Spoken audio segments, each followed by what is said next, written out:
Even before the suppression of the mutiny, arrests were already made. Hence, these arrests were not based on the interrogation of the insurgents. The Jesuit diary of Ateneo Municipal, dated January 21, states that Father Burgos, Zamora, Guevara, Pardo de Tavera, Regidor, and others were already arrested. On the report of Izquierdo to the overseas minister, hours after the suppression, he added Father Agustin Mendoza, Feliciano and Mariano Gomez, Jose and Pio Basa, and Enrique Paraiso, but omits Zamora. Father Mariano Gomez was also captured on the night of January 21, with his nephew, Feliciano Gomez, who was staying with him due to sickness. Zamora was believed to be arrested later, and was even not aware of the revolt until the next morning. His house was searched and they found a note. Big reunion. The friends will come well supplied with bullet and powder. That note is enough evidence for them to arrest Zamora. It is important to note that those priests and laymen in custody are captured during the revolt before any evidence and investigation. Izquierdo believes those captured are guilty of some complicity in the revolt and are deserving of punishment. He also stated that those who will be found guilty would be executed, and even those who will be proven innocent will be exiled to the Marianas. When the investigation started, the name of Feliciano Gomez was removed, but others were added. However, he insisted that the instigators of the insurrection were among the prisoners, priests, and laymen captured. He also inferred that the planned revolutionary government will probably be headed by Father Burgos or Father Zamora. Historian Manuel Artigas assembled 8 declarations during the interrogations, which he claims exist but now appears to be lost in the Philippine National Archives. The alleged declarations names Burgos as the head of the revolutionary government. For him, the unanimity of the declarations was only made possible due to torture. The evidence against Burgos was scarce.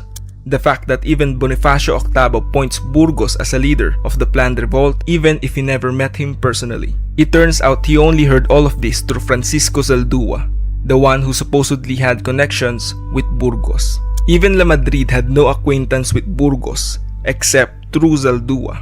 It can easily be inferred that Zaldúa used the name of Burgos as a means of recruitment. Burgos is already well known.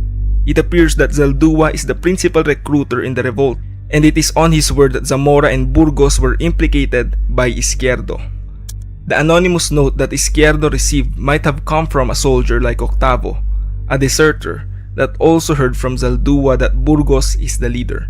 Izquierdo's account of the Cavite Mutiny centers on Burgos. If you take into consideration the things that Burgos did before this, it's improbable that he's actually aware or complicit to the revolt. There's an anonymous pamphlet that circulated in 1864 that some believe he wrote, which criticizes the church and the hoaxes against the native clergy. Yes, he's been very vocal in defending the native clergy, but there's still no definitive proof that he actually wrote those. Burgos is known to follow rules, even making a memorial through slow bureaucracy, which calls for the revocation of the decree in 1861. The memorial calls for the return of the parishes to the secular priest, though this fact wasn't known until the memorial was done and Burgos already died. He gathered almost all the signatures of the Manila clergy, which is a testimony to the ability of Burgos to inspire the native clergy. What is important here is that he's putting a lot of effort to work within the confines available under the Spanish government at the time he was persecuted. All this activity would not make sense if he were really involved in a plot to overthrow the Spanish rule, in which he just calls for reform. I said earlier that Zamora was a gambler. The letter found on him that states something about powders and bullets is gambler slang for bringing the money. This is the only physical evidence against him. Gomez's innocence is questionable. When he was arrested, they found nearby an abandoned boat with arms. Being the oldest between the three, he was already seen as an enemy of the friars as early as 1849.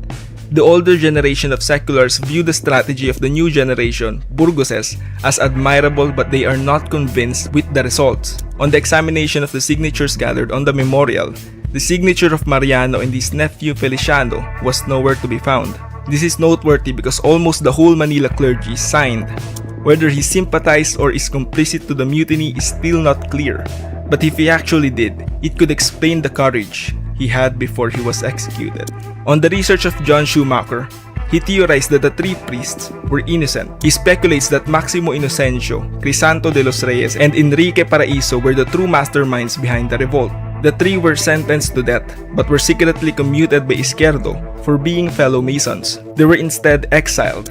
Zaldúa and La Madrid were the immediate instigators in Cavite, and Paraiso was likely the one who recruited the regiments in Manila. The real planners of the revolt were the three men who employed them. Izquierdo was sure of the complicity of these three, but chose to only exile them. Was there actually any chance that they would be successful in removing the Spanish rule in the Philippines? Yes. In the whole country, there were only 300 Spanish soldiers and 8,874 native soldiers. If they successfully have taken the key points as planned, it is possible that other Filipino soldiers would follow. If only Izquierdo was not aware of the plan, they could have surprised the Spanish forces. On February 17, 1872, the three priests were publicly executed at Bagong Bayan, which is now Luneta Park, based on the accusation of treason and sedition. They were executed by garrote, in which a person would sit and be tied to a chair. The victim would be strangled as a large metal screw would penetrate at the back of the neck, breaking the spine and killing the person.